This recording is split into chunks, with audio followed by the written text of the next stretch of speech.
오늘 본문은 상당히 예민한 구절입니다. 해석에 있어서도 양극단이 있는 본문입니다. 그러나 우리는 분명한 이 본문의 의미를 드러내기에 주저함이 없습니다. 먼저 이 본문을 향하고 있는 대상이 누구냐 하는 것입니다. 여태까지 히브리서 저자는 1인칭, 2인칭을 많이 썼습니다. 즉 너와 나, 우리 이런 관계에서 편지를 썼습니다. 그런데 지금은 3인칭, 그런 자들이 있다. 그러니 너희도 조심하라. 이런 입장에서 보는 겁니다.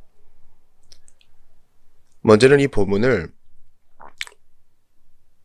신자가 구원을 잃어버릴 수 있다 이렇게 보는 입장이 있습니다. 웨슬리가 대표적인 경우죠. 자, 한 사람이 선로 위에 죽어 있습니다.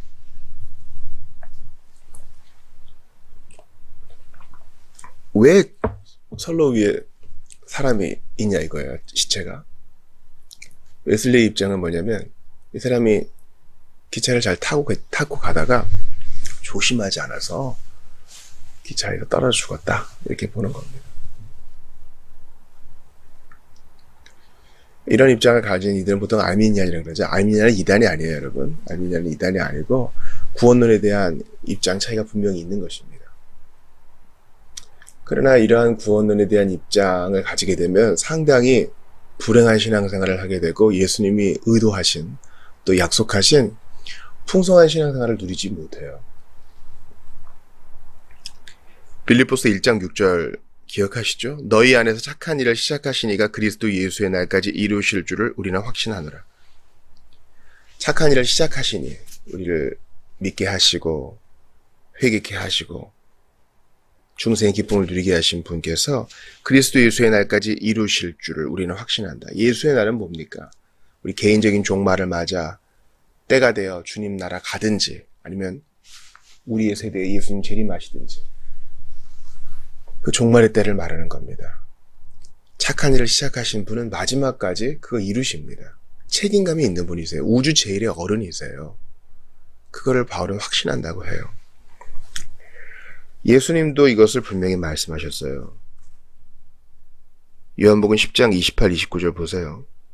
내가 그들에게 영생을 주노니 영원히 멸망하지 아니할 것이요 또 그들을 내 손에서 빼앗을 자가 없느니라. 그들을 주신 내 아버지는 만물보다 크심에 아무도 아버지의 손에서 빼앗을 수 없느니라. 이게 얼마나 확실한지 예수님은 내 손에서 빼앗을 자도 없고 아버지 손에서 빼앗을 자도 없다. 즉 내게 주신 자, 택자들은 구원 얻을 자들은 끝까지 내가 인도할 것이다. 그래서 이것을 한 번 구원은 영원한 구원, 우리 선배들은 그렇게 표현하지 않았고요. 신자의 견인이라고 표현했어요. 견인은 땡기는 토우가 아니라 참을 일입니다. 하나님은 어떻게 신자가 받은 구원을 끝까지 유지하게 하시는가? 어떻게 칭의, 성화에 이르러 그것을 지나 영화까지 이르게 하시는가? 주님이 오래 참고 견디게 하심으로 그렇게 하신다는 거예요. 이것을 요한복음 10장에서 아무도 아버지 손에서 내 손에서 빼앗을 자 없다 이렇게 분명히 말씀하셨죠. 그러므로 우리는 선로 위에 떨어진 사람이 선로 위에 있는 시체가 어쩌다가 거기 있게 됐는가? 우리의 분명한 입장은 이 사람은 처음부터 기차에 안 탄 사람이다. 이게 우리의 입장입니다. 왜냐하면 아까 말씀드린 바처럼 빌립보서 말씀과 요한복음 말씀과 우리 주님의 맹세에 의하면 그런 일은 없다는 거예요. 참 신자는요, 구원을 잃어버리지 않습니다. 참된 신자는 시간이 걸릴지언정 반드시 돌아오게 됩니다. 잠시 잠깐 우리의 눈에 볼 때 방황한다 하여도. 두 입장에 분명한 차이가 있지만 히브리서 저자의 목적은 지금 이런 신학적 담론을 하려는 게 아니라요. 배교의 위험에 처한 자들 중에 지금 백슬라이드라고 그러죠. 완전히 믿음을 저버릴 위험이 있는 자들을 지금 권면하고 경계하기 위함인 것입니다. 봐라, 이런 자들이 있어. 한번 빛을 받고 하늘의 은사 맛보고 성령에 참여한 바 되고 하나님의 선한 말씀과 내세 능력을 맛봤어. 너희들처럼. 근데 이제 우리가 여기에 분명한 신학적 해석을 하면 비록 비신자라도 예수를 진정으로 믿고 개인적인 구주로 영접하지 않은 자라도 얼마든지 우리가 하는 것과 같은 거 할 수 있어. 이런 겁니다. 그런데 그들이 얼마나 견디는가 보라. 끝까지 믿음 안에 거하지 못해 다 떨어져 나가고 말았다. 그러니 너희도 조심하라. 이것이 이제 오늘 본문의 목적인 거예요. 그러니까 신학적 담론의 차이가 있다는 것을 인정하지만 그 목적은 분명해요. 왜냐면 알미니안도 신자의 견인을 믿거든요. 죄인의 견인이 아니라. 신앙생활에서 가장 중요한 것은 오래 참음인데 하나님께서 진짜 회개케 하시고 믿음 주신 자는 견딘다는 것입니다. 그러므로 너희가 믿음 안에 있는가 스스로 확증하라. 히브리서 저자는 독자들에게 권면하고 있어요. 6절 보세요. 타락한 자들은 다시 새롭게 하여 회개하게 할 수 없나니. 와, 이게 무슨 의미예요? 상당히 무서운 표현이에요. 만약에 믿음이 있다 해놓고 다시 뒤로 물러가는 자는요, 돌아오는 게 불가능할 정도로 크게 돌아서고 많이 그런 자들이, 배교한 자들이 다시 돌아오는 거 본 적이 없다. 이렇게 얘기하는 겁니다. 하나님은 불가능한 게 없죠. 하나님 모든 거 하실 수 있어요. 그러니까 하나님이 못한다 이런 뜻이 아니라 그들이 스스로 돌이키는 일은 불가능하다. 뭐 이런 정도로 강력하게 얘기하고 있는 거예요. 여러분 12제자 중에 가룟 유다 있어요. 가룟 유다. 3년간 예수님과 함께 했어요. 근데 그에 대해서 예수님의 평가는 뭡니까? 안 났으면 좋을 뻔했다. 이런 말씀하세요. 근데 그 유다가 어떤 유다예요? 주님께 인정을 받아서 돈꾀를 맡은 자라고요. 여러분 총무요. 총무 아무나 하는 거 아니에요. 총무는 정말 믿을 만한 사람 하는 거예요. 돈 때문에 공동체가 와야 되는 경우가 얼마나 많습니까? 그러니까 교회에서 재정 맡은 자는 정말 성숙한 자가 돼야 돼요. 근데 유다는 그런 신임을 받았던 것 같아요. 그리고 예수님과 3년간 다니면서 얼마나 대단한 거 많이 봤습니까? 기적도 보고 이적도 보고 또 전도대로 파송받아가지고 자기 손으로 귀신도 쫓아냈을 거 아니에요? 주님이 그들에게 능력을 위임해 주셨기 때문에 더 병자도 안수하니까 고침받고. 유다가 그런 사람이에요. 그러니까 3년 동안은 진짜 구원받은 사람이고 진짜 사도고 이렇게 알았겠죠. 근데 결국은 뭐예요? 그는 기차에 타지 않은 사람이었어요. 이해가 되세요? 우리가 볼 때는 대단한 사람이에요. 뭐 말하는 거 보니까 뭐 청산 유수고 그분 대단해. 여러분 아주 가까운 사람이 됐을 때에도 어떤 사람의 평가를 너무 절대적으로 그렇게 내리지 마세요. 능력의 종. 그 사람은 확실해. 절대 그럴 일 없어. 그런 얘기는 절대 하는 거 아니에요.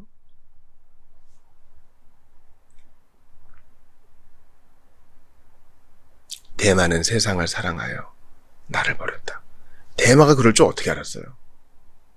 골로새서 빌레몬서 쓸 때만 해도 대마는 확실한 사람이었어요. 나와 함께 있으니까. 그러니까 시간이 필요해요. 시간이 필요해요. 그래서 목회서신에서 간 믿은 자를 일꾼으로 삼지 말아라. 그런 이유가 있어요. 시간을 통해서 공동체 안에서 검증받아야 되고 그 3년으로는 부족한 거예요. 그죠? 조금 더 봐야 돼.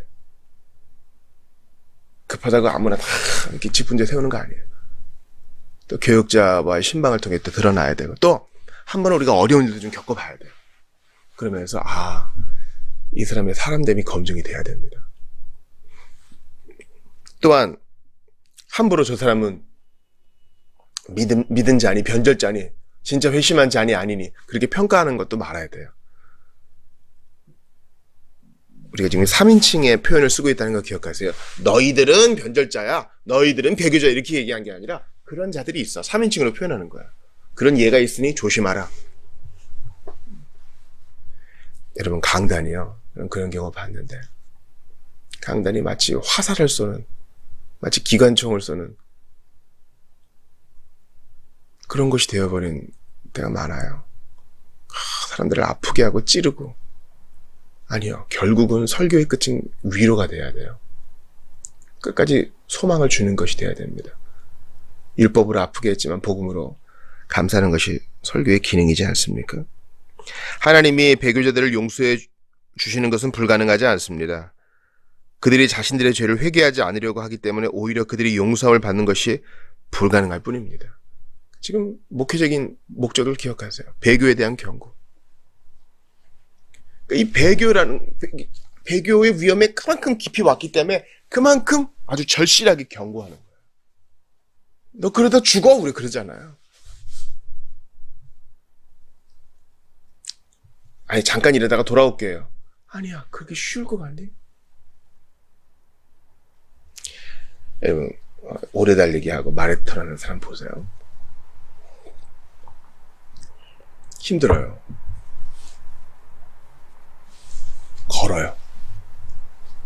숭숭 지나가는 사람들이 있죠. 아, 난 틀렸어. 주저앉고 싶어요. 앉았어요. 물도 많이 마셨어. 쉬었어요. 다시 뛰는 게 여러분 쉬울 것 같아요? 아니요. 느리더라도 계속 뛰어야 돼요. 다시 그 처음의 페이스를 찾기 위해서 얼마나 많은 에너지를 써야 됩니까? 그러므로 지금 신앙에서 위기를 겪고 계신 분들, 주님께서 요한계시록에서 너 회개해야 되겠다 하실 때 하신 말씀을 기억하세요. 처음 행위를 돌이켜라. 하던 거 계속해야 돼요.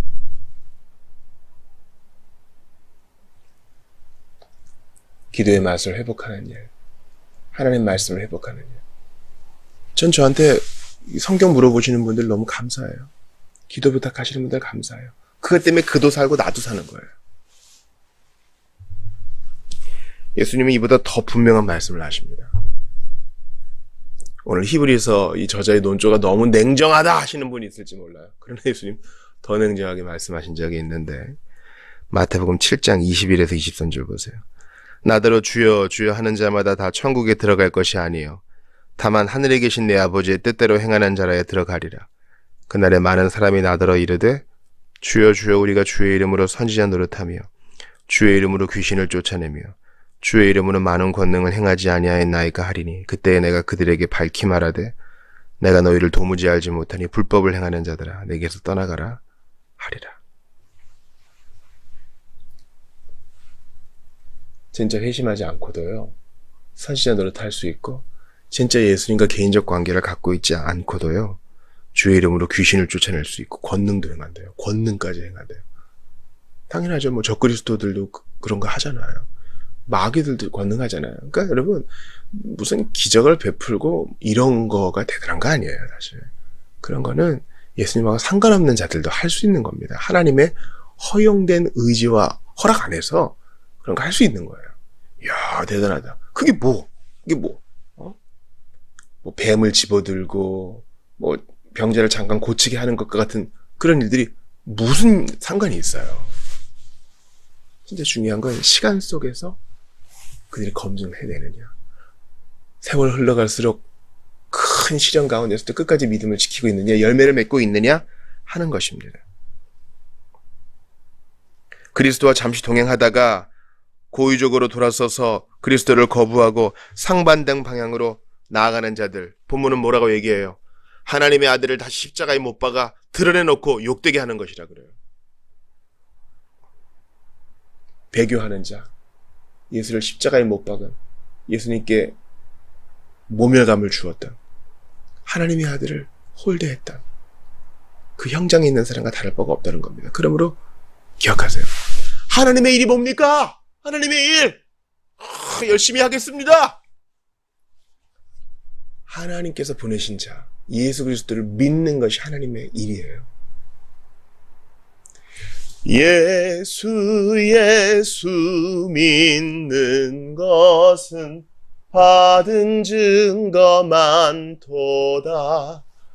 예수 귀한 예수 믿음 더욱 주소서. 믿는다는 것은요 보통 일이 아니에요. 하나님의 일은 믿는 거예요. 이리 뛰고 저리 뛰고 봉사를 했지만 믿음 떨어지는 사람을 저는 많이 봤습니다. 슬프게도 그래요. 그러므로 오늘을 견디고 있는 성도들이요, 우리의 견딤은 우리가 잘나서가 아니라 하나님의 아들이 여러분을 붙들고 계시기 때문입니다. 지금 유혹에 놓여있는 신자들이요, 배교에 빠져서 예수 그리스도께 다시 한번 치욕을 안겨드리는 일을 하지 마십시오. 믿음을 지키십시오. 주 날 붙드네 믿음 주시고 믿음을 견고케 하시는 예수님께 다시 한번 엎드러지세요. 그분 앞에 몸부림치며 기도하세요. 땅이 그 위에 자주 내리는 비를 흡수하여 밭가는 자들이 쓰기에 합당한 채소를 내면 하나님께 복을 받고 가시와 엉겅퀴 내면 버림을 당한다. 그 마지막은 불사름이 된다 했어요. 나의 열매는 무엇인가 돌아보면서 다시 한번 하나님 앞에 신앙의 옷깃을 여미고 겸비한 마음으로 매달리는 여러분들 되시기를 바랍니다.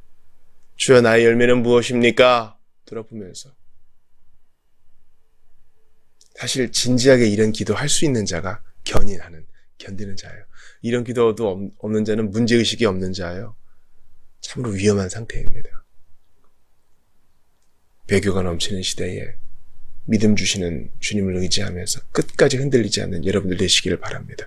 우리 힘으로 못하거든요. 우리 힘으로 못해요. 우리 AA 모임 선생님들이 그래요. 단주는 내 힘으로 못해요. 맞아요. 근데 그게 게으름을 합리화시켜주지 않죠. 단주하고 싶으신 분들은 어떻게 해야 돼요? 죽으나 사람 모임 가야 돼요. 절주하다간 죽어요. 본인들도 알고 있어요. 조금씩 마셔가면서 건강한 생활을 할 수 있지 않겠습니까? 그거는 온전한 사람들 얘기고요. 일단 술독에 빠지고 중독이라고 판정을 받은 자들은요, 단주만이 살 길이에요. 여러분도 마찬가지입니다. 신앙생활 하시는 분들 잠깐 세상 맛을 봤다가 다시 돌아오면 되죠. 그따위 생각하지 마세요. 신앙의 열매는 견디는 데서 나옵니다. 내 힘으로는 못해요. 당연하죠. 주님이 도와주셔야 되죠. 그렇다고 게으름에 빠지겠습니까? 부지런히 모임에 나오세요. 부지런히 예배에 참석하세요. 부지런히 기도회에 오세요. 부지런히 동료들을 만나세요. 그건 할 수 있잖아요. 하나님의 주권을 인정하며 오늘도 믿음 안에 거하기로 작정하여 열심을 내요. 주님 편에 바싹 붙어있는 견인하는 여러분들 다 되시기를 주 이름으로 축원합니다.